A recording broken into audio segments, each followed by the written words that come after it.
Hello, नमस्ते, प्रणाम, सलाम। बिहार के गोपालगंज जिले में सविया हवाई अड्डे से उड़ान शुरू करने की संभावना को लेकर लंबे समय से चर्चा चल रही है, लेकिन अभी तक इस दिशा में कोई डेवलपमेंट नजर नहीं आ रही है। गोपालगंज, जो बिहार के उत्तरी हिस्से में स्थित एक महत्वपूर्ण जिला है, अपनी भौगोलिक स्थिति और आर्थिक गतिविधियों के कारण हवाई संपर्क की दृष्टि से महत्वपूर्ण माना जाता है।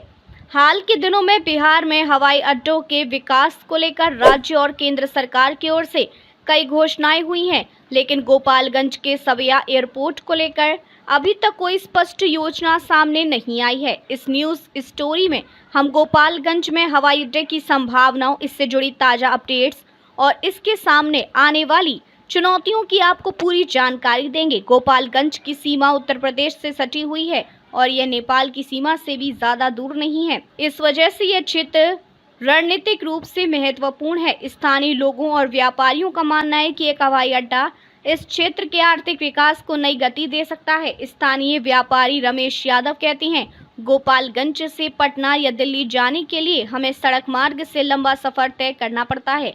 अगर यहाँ एक हवाई अड्डा बन जाए तो न केवल समय की बचत होगी बल्कि व्यापार को भी बढ़ावा मिलेगा। गोपालगंज के निवासियों का कहना है कि हवाई अड्डे की अनुपस्थिति के कारण उन्हें स्वास्थ्य सेवाओं, शिक्षा और व्यापारिक अवसरों के लिए बड़े शहरों तक पहुंचने में कठिनाई होती है। हालांकि गोपालगंज में हवाई अड्डे की मांग नई नहीं है। पिछले कई सालों से स्थानीय सांसदों और विधायकों ने इस मुद्दे को विधानसभा और संसद में उठाया है, फिर भी इस दिशा में कोई ठोस कदम नहीं उठाया गया है। लेकिन 2025 में बिहार में हवाई अड्डों के विकास को लेकर कुछ नई घोषणाओं ने गोपालगंज के लोगों में फिर से उम्मीद जगाई है। हाल के महीनों में बिहार में हवाई अड्डों के विकास को लेकर कई महत्वपूर्ण अपडेट सामने आए हैं। 27 फरवरी 2025 को द टाइम्स ऑफ इंडिया की एक रिपोर्ट के अनुसार एयरपोर्ट्स अथॉरिटी ऑफ इंडिया ने एक ग्रीनफील्ड हवाई अड्डे की संभावना तलाशने के लिए एक विशेष टीम भेजी थी। हालांकि गोपालगंज के संदर्भ में कोई विशेष घोषणा अभी तक नहीं हुई है, लेकिन 30 मार्च 2025 को केंद्रीय गृह और सहकारिता मंत्री अमित शाह ने पटना में अंतर्राष्ट्रीय सहकारिता दिवस 2025 के अवसर पर एक कार्यक्रम में भाग लिया, जहां उन्होंने 532 करोड़ रुपए की परियोजना का उद्घाटन और शिलान्यास किया। इस दौरान उन्होंने गोपालगंज में एक सभा को संबोधित करते हुए स्थानीय विकास के लिए केंद्र सरकार की प्रतिबद्धता को दोहराया। इस सभा में हवाई अड्डे का मुद्दा भी स्थानीय नेताओं द्वारा उठाया गया था, लेकिन अमित शाह ने इस पर कोई स्पष्ट जवाब नहीं दिया। फिर भी इस आयोजन ने गोपालगंज में हवाई अड्डे की मांग को लेकर फिर से सुर्खियों में ला दिया।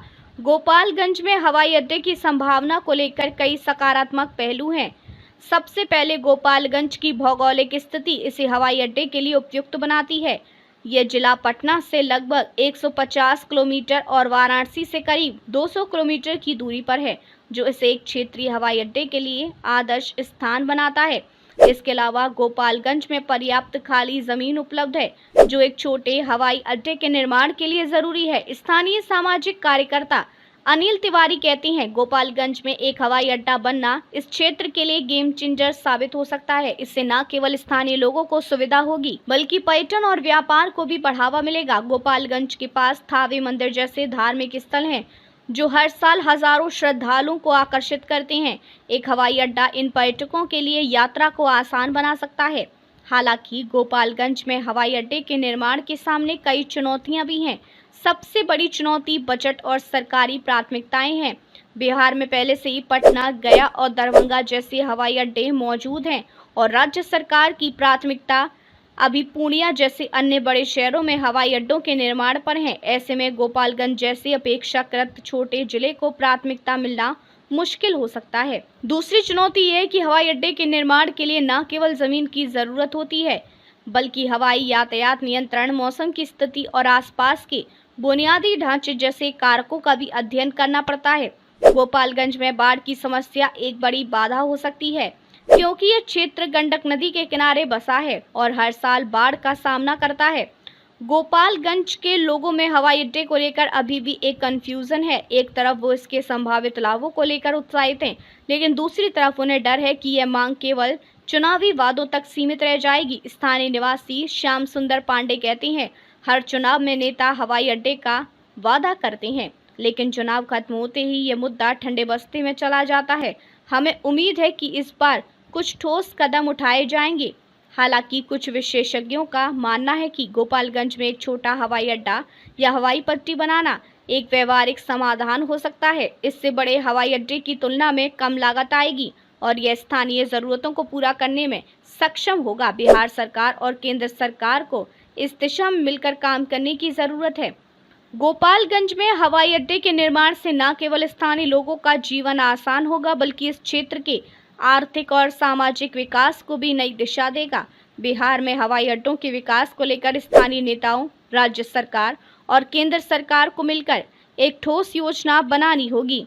अगर सरकार इस मांग को गंभीरता से लेती है तो आने वाले सालों में गोपालगंज के आसमान में भी उड़ान भरते विमानों की गूंज सुनाई दे सकती है।